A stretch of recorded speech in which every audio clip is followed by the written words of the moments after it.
Hello and welcome to the Newegg Television Buying Guide, a tutorial brought to you by Newegg TV. Our goal is to help you make an educated decision when buying a new television and to familiarize you with the terminology and technology involved. Determining your budget will be the first decision that you'll want to make, but since this video is aimed at a wide variety of budgets, we won't really be discussing pricing. Suffice to say that larger TVs with more advanced integrated technologies usually cost more, and you can always use Newegg's navigation tools to narrow down your search and zero in on TVs that fit your needs. So what are your needs? Just like when buying a PC, thinking about what you'll be using your TV for beforehand can be very helpful. For basic TV and movie watching, there are lots of options. A wide viewing angle can allow more family members to enjoy the content, and technology with better color reproduction and contrast ratio can really help when watching movies. 3D is another trick that modern TVs can do, so make sure you're getting a 3D ready TV if 3D is your thing. Gaming is also huge in the living room. This is where speed becomes more important. When it comes to consoles, choosing a TV with an array of inputs is helpful. Refresh rate is also important to keep things smooth, but I would say input lag is even more important. That's the time between pressing a button on a game controller and the action actually taking place on screen. TVs with a game mode option can turn off some of the image processing that TVs do in favor of minimal input lag. Also, there's the use case of using a TV as a computer. That's a possibility, but I usually recommend sticking with a PC monitor for this task. Although TVs can be larger and less expensive, they typically can't match the clarity and sharpness of a monitor for typing and productivity. Also, monitors have less input lag for high frame rate PC gaming. That's not to say that a TV isn't a great companion for a PC, but using one as a secondary display might be better than relying on one for 24/7 use. Finally, some TVs can do more than just displaying your cable feed and Blu-rays from your PS4. If you want to access more internet content without setting up a dedicated home theater PC, consider a smart TV with internet connectivity for watching YouTube or browsing websites. Also remember that smart TVs need an internet connection, so consider whether a wired or Wi-Fi enabled TV will suit your needs. Next up, we're going to do a spec guide, so we'll be running down a bunch of different specs and explaining what each one is. We'll start with size. Basically, we have screen size as well as the housing.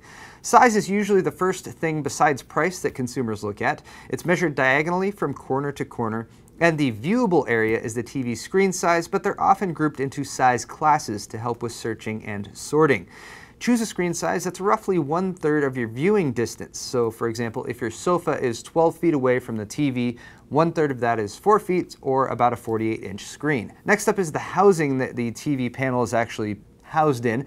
Make sure it fits your TV room, first of all, and then the housing can be an aesthetic choice. Some housings are glossy on the outside, some are matte.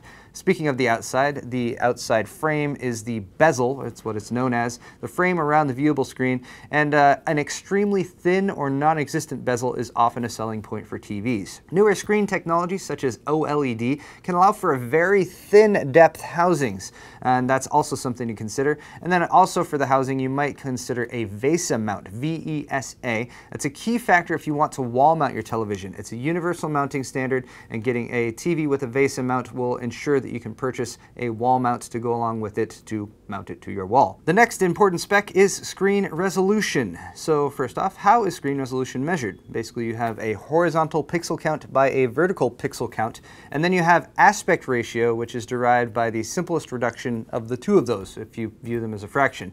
Not to get too much into math here, but for example, you can have resolutions of 1280 by 720, 1920 by 1080, 2560 by 1440, and 3840 by 2160, all different resolutions, but all of those would reduce to a 16:9 aspect ratio. 1920 by 1080 is the most popular and ubiquitous resolution right now, and 16:9 aspect ratio is also the most popular aspect ratio. 1920 by 1080 is known as 1080, or often simply HD.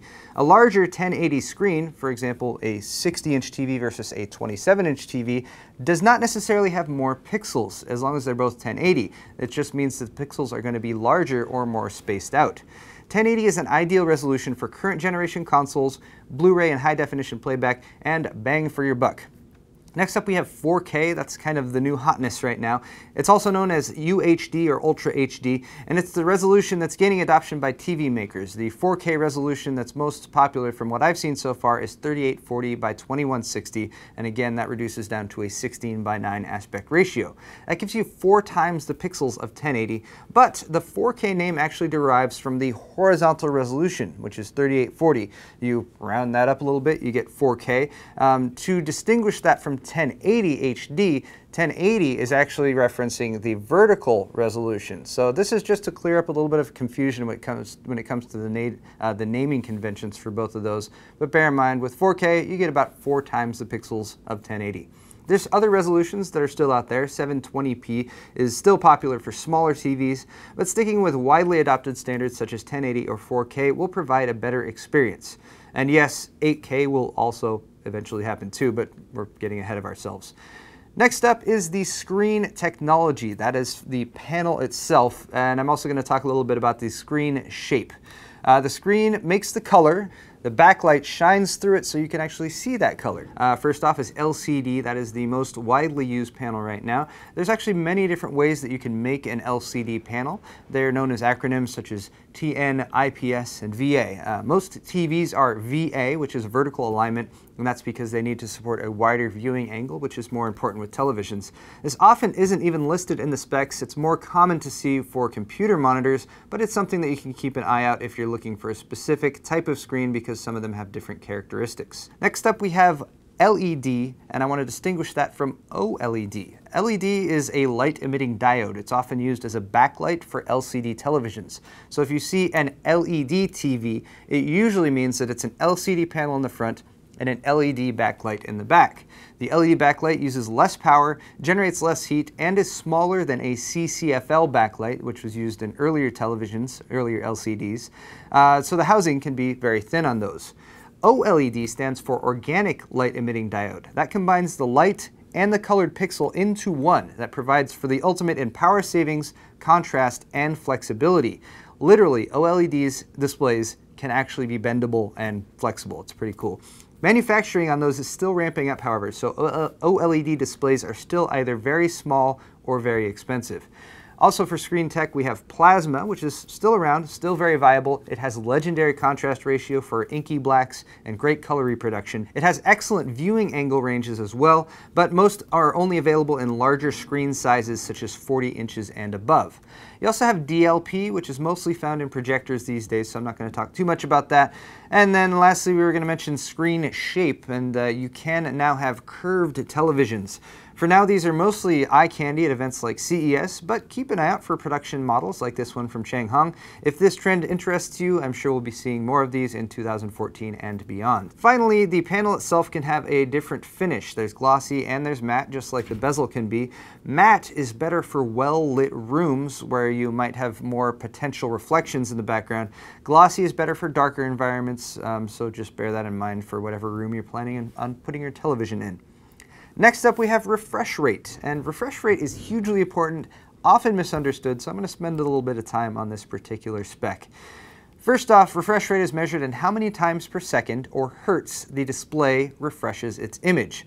For LCDs, 60 hertz is pretty standard in the US. In Europe, it's 50 hertz. But you can also find 120 hertz, 240 hertz, 480 hertz, as well as other refresh rates in between. A faster refresh rate can provide a sharper image and less motion blur when viewing action sequences or video games. In product specs, you'll most often see the refresh rate that a TV can output, but it's also very important to know what refresh rate the TV can accept as an input. The reason is, for example, with 3D-ready TVs, you need to be able to handle a 120 Hz signal input so it can alternate each half of those frames, one for each eye. Or, for example, if you're going to be gaming, frame rate is king for fast-moving games. Most 1080 TVs that connect via HDMI can handle a 60 Hz input without a problem, but if you're looking into 4K or connecting to a PC, then make sure you have a newer connection such as DisplayPort or HDMI 2.0 to push a higher refresh rate. One last refresh rate question you might have is, how does a TV take, for example, a 30 frames per second NTSC signal and then output it at 120 or 240 hertz, 120 or 240 times per second. Well, some TVs will duplicate frames in order to fulfill all of those frames needed for the refresh rate. Some TVs insert black frames in between that you don't really notice or don't detect with the naked eye. And then other TVs use a technique called interpolation, which generates an in-between frame in order to minimize motion blur for high refresh rates.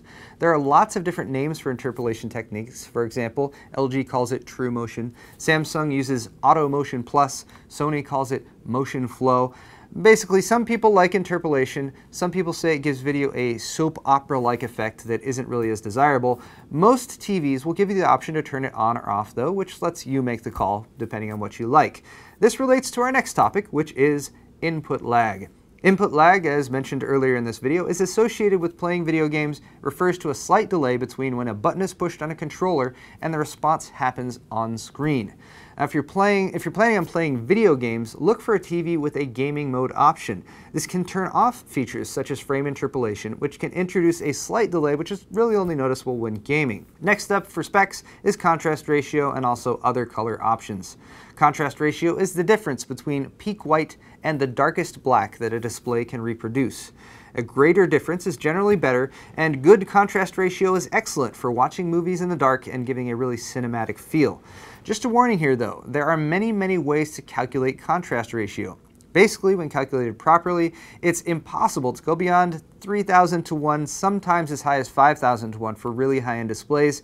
But if I see an absurdly huge number like 50,000 to 1, 20 million to 1, or infinity to 1, it will usually be called something like dynamic contrast ratio, something to that effect, not true contrast ratio, and honestly, I usually ignore those. You're free to do the same, even though I will agree that large numbers on a box sure are impressive. Color and brightness options are pretty standard on TVs as well, but some are more effective than others. This can be difficult to assess from a shopping standpoint, so try to check reviews or look into the manufacturer's detailed product listings to see what settings are available. Last for specs is video inputs, and I say video inputs for last because they're very important, and if you've gotten this far in this video, then thank you very much. Inputs are all about knowing what you need to connect to your TV. Assuming that you're going for an HDTV, also make sure that it's HDCP compliant, so it will work with copy-protected devices such as Blu-ray players. Most TVs are HDCP compliant, so not too much to worry about there. But first, you'll want to check if you have any older devices that you might want to connect. So an older game console, for instance, might use an analog composite video signal, which might require the familiar old yellow RCA connector. Some early HD devices might still use an analog component video signal, which requires the red, green, and blue RCA connectors. Coaxial F connector inputs are still common in North America for cable boxes and digital antenna.